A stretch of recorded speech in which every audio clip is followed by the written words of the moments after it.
Move over Luffy punching St. Charlos and make room for a new king of epic moments. For years, Luffy punching a celestial dragon was looked at as one of the most iconic moments in all of One Piece. The punch heard around the world, the biggest act of defiance against the world government anyone in the series has ever done. But now we have a new one. With chapter 1104 showcasing our favorite bearman Kuma landing one of the most satisfying rage-fueled punches on Saturn, sending him flying through multiple buildings and doing some heavy damage to this supposed demon. We got a brand new punch that not only completely overshadows what Luffy did, but also has the possibility of shaking the world government to its core, with one of their highest ranking and most powerful members being utterly humiliated by a slave of their own creation. And I can't say this enough, this was so satisfying, and he deserved it and so much more. After going through Kuma's entire flashback and seeing just how much of an influence Saturn directly had in ruining both Kuma and Bonnie's lives, seeing Kuma deck him in this chapter had me jumping out of my chair in excitement. And I was actually kind of scared over the break between chapters that Kuma's punch would either end up missing completely or just not have much of an effect in order for Oda to try and showcase how big of a threat Saturn actually is. But luckily, I was wrong. And this could possibly end up being the inciting incident that we've all been waiting to happen on Egghead. With all of these soldiers having witnessed this happen, all it would take is for one of them to leak this information to Big News Morgan, and then boom, the entire world would know. And you know what? It actually doesn't even have to be any of the soldiers here, because while we haven't seen her for multiple chapters now in the present, Stussy is still on the island, and we know she has connections to Morgan's. So once they leave the island, if she hears from those who were present about what Kuma did, she could just message it to him. And you know what? I actually like this idea better, because not only could she tell him that, but we know from Kuma's memories that she was aware of the deal between him and Saturn, so she could spill the beans on that as well.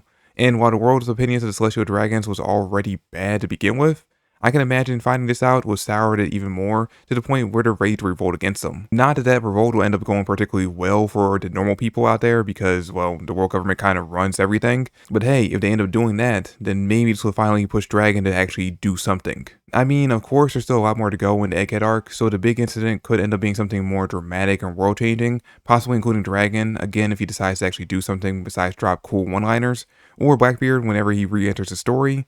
But I just personally like the idea of this being the big incident. And speaking of things I like, or kind of the opposite, no, actually the complete opposite, things I didn't like, I really was not a big fan of Vegapunk in this chapter. He honestly just continues to frustrate me as a character because he is so outwardly against Saturn and his cruel tactics, but so willing to bend a knee and follow his orders, which, while again very frustrating, I could at least excuse at first because he had to for things to line up how they do in the present day. Everything we saw him do in the flashback, no matter how much he argued against it, because of what happens during the story before Oda even figured out what he was going to do with these characters during that flashback, he had to make things align with it. I can't get too mad at Vegapunk for everything he did during the flashbacks, but this business with the kill switch is really frustrating me because I really just assumed he wouldn't do it. I mean, Oda had Vegapunk fight back against Saturn when it came to installing the switch and mentioned an alternative that would turn Kuma's personality back on. And since there was nothing in the timeline of the story that would be contradicted by him doing that, I just kind of assumed that once we got back from the break, this would be the big reveal, that he finally defied Saturn's orders and did something to help his friend. But instead, we end up finding out that he did install the switch, not the one that Saturn asked for specifically, but one that will still essentially kill Kuma. And before anyone defends this by saying that Saturn, as a man of science himself, would have been able to tell if he did install the good switch instead, he obviously couldn't tell what function the switch Vegapunk put inside Kuma actually had, so there was really no danger of him just doing the old switcheroo and putting the good one inside of him instead of another kill switch. So, like I said, Vegapunk continues to be a frustrating character, but at least through him we're likely to find out more about the Buccaneers in the coming chapters, because he says that Kuma not only still being able to move, but also seemingly being aware of Bonnie is all due to some special trait of his people. So I'm looking forward to that reveal whenever it does end up happening. But back to things that were great about the chapter. The reunion between Bonnie and Kuma was absolutely heartwarming. I have literally no notes on that moment. I think based on the current state of both of those characters, Oda handled it the best way he possibly could. I also like that we're continuing to see the struggle inside of Kizaru over this whole situation, because he obviously doesn't want to kill Vegapunk, Kuma, and Bonnie, but he has his orders and he's very reluctantly following them. But at the same time, he might be secretly undermining them, because he is still the most likely culprit for bringing Luffy to food in the last chapter, as a way to let him regain his strength so that he could save Bonnie. Which, speaking of, Luffy just kinda ends up disappearing in this chapter, and no one really knows what happened to him.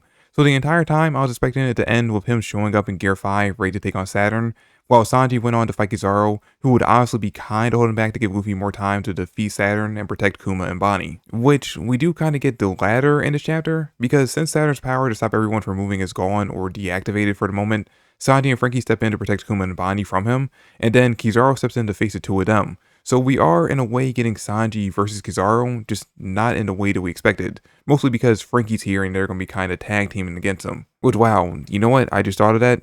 That is the weirdest combo that I don't think I've ever would have thought would ever happen. Sanji and Frankie teaming up to fight someone?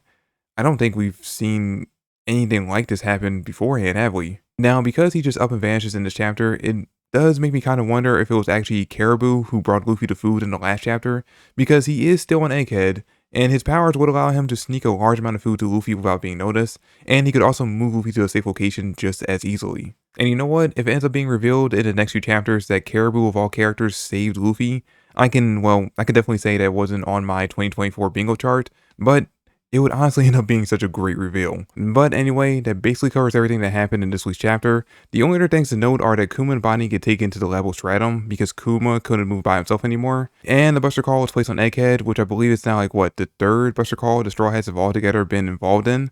But anyway, this now puts the good guys on a much shorter timetable to try to escape, which more than likely increases the odds that at least one more satellite will end up dying before the arc is over. I just hope it ends up being York instead of one the ones I actually kind of like. Oh, and one more tiny little thing. Saturn got a hole blasted through his torso and healed it like it was nothing. Which on the one hand, hats off to Frankie, that's a major power feat that I did not think he'd be getting in this arc. But on the other hand, how do you beat someone who can heal mortal wounds in a matter of seconds? Like, this goes way beyond just the powers of a mythical devil fruit at this point. Saturn might actually be a literal demon. And if he is, I guess it really will take a god to take him down.